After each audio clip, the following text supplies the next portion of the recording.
デュークモン。根強い人気でコアなファンが多いデュークモン。純デュークモンデッキはもちろん、デッキ空き効果を持っているカードも多く、相手のデッキ切れを狙うデッキもありました。残念ながら環境入りできたことはありませんが、コントロール系デッキの出張ファーストとしても活躍しています。今までのデュークモンデッキは、特徴である消滅効果をいまいち活かしきれていなかったことや、デュークモン自身に耐性がなく、除去が容易だったことなど、あと一歩足りない印象でした。今回紹介するデッキは、デュークモンで戦う純デュークモンデッキ。シークレットクライシスに収録されたカードを使用することで、デュークモンの特徴を活かしつつ、デッキとしてまとまるようになりました。今段のデュークモンは、今までのデジモンを消滅させた時はもちろん、消滅できなかった時の救済効果や、メモリーが0以下の時という新しいキーワードを駆使して戦っていきます。新規のデュークモンは、赤のレベル5から3コストで進化できるレベル6デジモンです。この効果は、進化時アタック時に DP8000 以下の相手デジモン1体を消滅させる。この効果で消滅しなかった場合、相手ターン終了まで自身の DP をプラス3000し、ブロッカーを得ます。この効果はターン1の制限がないため、進化時アタック時のどちらも発揮することが可能です。さらに自分のターン、メモリーが0以下の場合、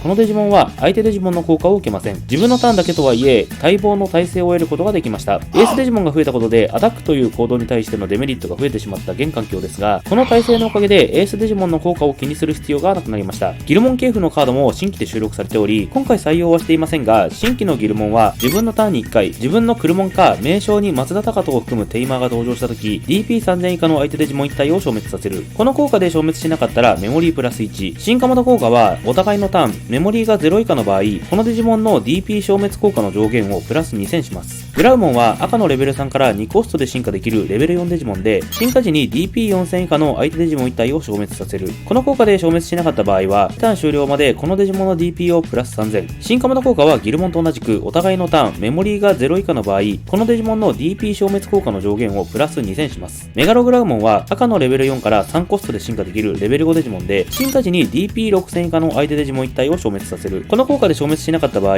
ターン終了までこのデジモンはセキュリティアタックプラス1を得ます。進化モード効果はお互いのターンに1回、効果で相手デジモンが消滅した時、名称にデュークモンを含むこのデジモンをアクティブにできます。新規のデュークモンと合わせて使うことで、連続アタックはもちろん DP を上げた状態でアクティブにし、相手ターンにブロッカーとして活用することも可能です。クリムゾンモードはエースデジモンとして収録されており、赤のレベル6から5コスト、名称にデュークモンを含むレベル6から4コストで進化可能なレベル7デジモンです。エースデジモンは共通効果のブラスト進化を持っており、カウンタータイミングに自分の場に対象デジモンがいれば、ノーコストで進化することが可能です。その効果は登場時進化時に DP 合計15000以下まで相手デジモンを消滅させる。さらにアタック時に1回、お互いのトラッシュ合計10枚ごとに相手のセキュリティを上から1枚破棄します。旧クリムゾンモード同様、セキュリティ焼却効果を持っており、さらにブラスト進化もあるため、受け札としても活用可能になりました。しかし、レベル7エースデジモンなので、オーバーフロー5というデメリットもありますので、使用の際は注意しましょう。また、このデジモンへの進化方法は、通常進化、ブラスト進化の他に、専用オプションであるグレンの救世主があります。このオプションは赤の3コストオプションで、メイン効果として自分の手札かトラッシュから、ギルモンか松田隆人1体をノーコストで登場し、バトルエリアに設置します。そしてお互いのターン、レベル5以上の相手デジモンが登場した時ディレイすることで、自分のデジモン1体を手札のデュークモン名称のデジモン1体にノーコストで進化可能です。この効果でクリムゾンモードに進化することも可能ですが、レベル5デジモンからデュークモンへの進化も可能なので覚えておきましょう。基本的な戦略は、デュークモンへの進化を目指す過程で、旧3コスト高人の展開を優先的に行い、いつでも進撃アタックができる状態を作っておきます。一ラインできてしまえば、仮にデュークモンが除去されてしまったとしても、高人のマトリックスエボリューションでデュークモンへの進化は容易です。また、新規の松田高人は、マトリックスエボリューションがさらに強力になっており、その効果は自分のメインフェーズ開始時に、名称にギルモン、グラウモン、デュークモンを含む自分のデジモンがいるならメモリープラス1。さらに自分のターン終了時、このテイマーと自分のトラッシュからグラウモン、メガログラウモン1枚ずつを自分の場のギルモンの進化元の下に置くことで、手札のデュークモンにノーコストで進化が可能です。タイミングこそ限られますが、旧高田とは違い、ノーコストでの進化が可能なため、必要な行動を全て終えてからの進化が可能です。登場ターンでなければ、進撃の付与でそのままアタックも可能なので、盤面除去やブロッカーの確保はもちろん、速攻ギルモンと合わせて最後の1点を作ったりと、幅広い活躍が可能です。基本的には相手の盤面を消滅効果で制圧しながら、トラッシュを貯めていきつつセキュリティを削り、ある程度トラッシュの枚数が溜まったところで、クリムゾンモードでのゲームエンドを狙います。現在消滅効果自体が向かい風の状況なので、全てのデッキに対して強く出れるわけではありません。しかし、その強みを生かして環境で活躍していくでしょう。